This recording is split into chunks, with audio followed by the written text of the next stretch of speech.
لیکن اس سے پہلے سمجھتے ہیں کہ آج تک اسرائیل نے کتنے ملکوں پر اس طرح کے حملے کیے ہیں۔ 2006 میں حزب اللہ کے ساتھ جنگ کے دوران اسرائیل نے پورے لبنان میں فضائی بمباری کی، اور پھر 1981 میں عراق پر حملہ کیا۔ اسرائیل نے بغداد میں نیوکلیئر ایکٹر پر فضائی حملہ، لبنان میں 1978، 1982 اور 2006 میں حملے کیے۔ اسرائیل نے 9 دسمبر 2025 کو دوپہر 3:12 پر قطر کے دارالحکومت دوحہ میں فضائی حملہ کیا۔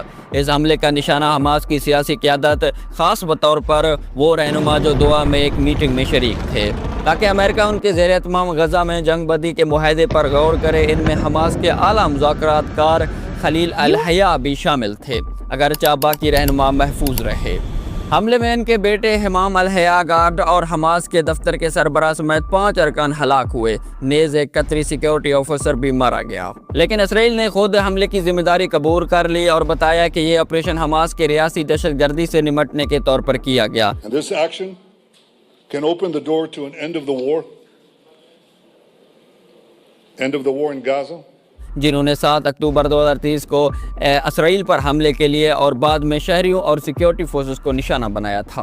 اسرائیل کا موقف ہے کہ مذاکراتی ٹیم بڑی دہشت گردی کارروائیوں میں مسئول ہے۔ امریکہ کو پہلے اطلاع دی گئی مگر اس میں شامل نہیں تھا، اور امریکی صدر ڈونلڈ ٹرمپ نے اس کی مذمت بھی کی۔ اس نے حملے کی اجازت بھی نہیں دی تھی۔ Informed the White House of Israel's attack on Qatar as it was underway. I'll be giving a full By Prime Minister Netanyahu. It was not a decision made by me.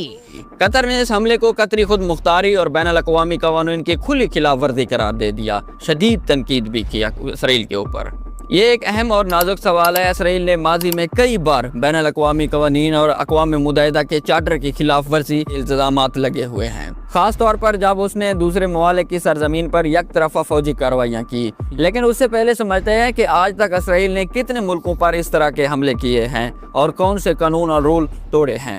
1978 میں اسرائیل نے آپریشن لتیانی کے تحت لبنان پر حملہ کیا تاکہ فلسطینی liberation organization PLO کو ختم کریں، اور پھر 1982 میں بیروت پر بڑے پیمانے پر فضائی و زمینی حملے ہوئے، ہزاروں شہری ہلاک ہوئے تھے۔ 2006 میں حزب اللہ کے ساتھ جنگ کے دوران اسرائیل نے پورے لبنان میں فضائی بمباری کی، جس میں عام شہری بھی نشانہ بنے۔ بین الاقوامی رد عمل، اقوام متحدہ اور ہیومن رائٹس واچ نے ان حملوں کو ضرورت سے زیادہ طاقت اور بین الاقوامی انسانی قوانین کی خلاف ورزی قرار دیا۔ اور پھر 1981 میں عراق پر حملہ کیا۔ اسرائیل نے بغداد میں نیوکلیئر ایکٹر پر فضائی حملہ کیا، آپریشن اوپیرا کے نام پر۔ اسرائیل نے دعویٰ کیا کہ یہ عراق کے ایٹمی پروگرام کو تباہ کرنے کے لیے تھا تاکہ وہ ایٹمی ہتھیار نہ بنا سکے۔ بین الاقوامی رد عمل، اقوام متحدہ کو سلامتی کونسل نے متفقہ طور پر اسرائیل کی مذمت کی اور اسے بین الاقوامی قانون کی سنگین خلاف ورزی قرار دیا۔ تنویز پر حملہ 1985 میں کیا گیا۔ اسرائیل نے تونس کے دارالحکومت تونس میں فلسطینی لبریشن آرگنائزیشن PLO کے ہیڈ کوارٹر پر فضائی حملہ کیا۔ اس حملے میں 70 سے زائد افراد ہلاک ہوئے، جن میں عام شہری بھی شامل تھے۔ بین الاقوامی رد عمل سلامتی کونسل نے قرارداد نمبر 573 منظور کی اور اسرائیل کی مذمت کی کہ یہ تنویز کی خود مختاری اور بین الاقوامی قوانین کی کھلی خلاف ورزی تھی۔ پھر 2007 میں شام پر حملے کیے۔ اسرائیل نے دیئر رولز میں ایک مبینہ نیوکلیئری ایکٹر پر فضائی حملہ کیا۔ اسرائیل نے باضابطہ طور پر اس کی ذمہ داری بھی بعد میں قبول کی تھی۔ بین الاقوامی رد عمل شامی حکومت نے اسے جاریت اقوام متحدہ چارٹر کی خلاف ورزی کہا۔ غزہ اور مغربی کنارے میں کارروائیاں مسلسل رہی ہیں آج تک۔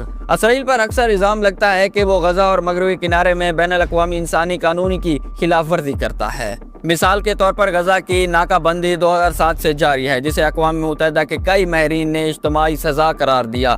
بار بار کی فضائی بمباری جس میں عام شہری، اسپتال اور پناہ گزین کیمپ متاثر ہوتے ہیں۔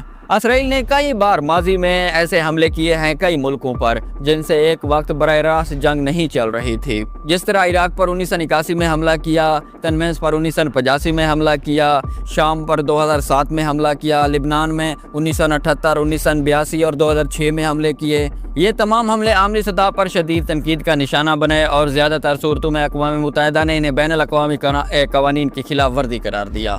لیکن قطر کے اٹیک پر اب قطر کیا رد عمل دے سکتا ہے؟ قطر اقوام متحدہ UN عرب لیگ میں ہنگامی اجلاس طلب کر سکتا ہے۔ عالمی برادری خصوصاً امریکہ، یورپ اور OIC پر دباؤ ڈال سکتا ہے کہ اسرائیل کے خلاف کارروائی کریں۔ بین الاقوامی قانونی کارروائیاں ہو سکتے ہیں۔ عالمی عدالت انصاف ICJ اور عالمی فوجداری عدالت ICC میں اسرائیل کے خلاف مقدمات دائر ہو سکتے ہیں۔ ترکی ایران سعودی عرب اور دیگر اسلامی ممالک کے ساتھ مل کر اسرائیل پر سیاسی و معاشی دباؤ بڑھا سکتا ہے۔ الجزیرہ اور دیگر میڈیا پلیٹ فارم کے ذریعے اسرائیلی جارحیت کو دنیا کے سامنے لا سکتا ہے تاکہ عالمی سطح پر اسرائیل کو مذمت ہو سکے۔ اپنی دفاعی پالیسی مضبوط بنانا، مزید جدید ہتھیار اور دفاعی ٹیکنالوجی خرید سکتا ہے تاکہ آئندہ ایسے حملوں کو روکا جا سکے۔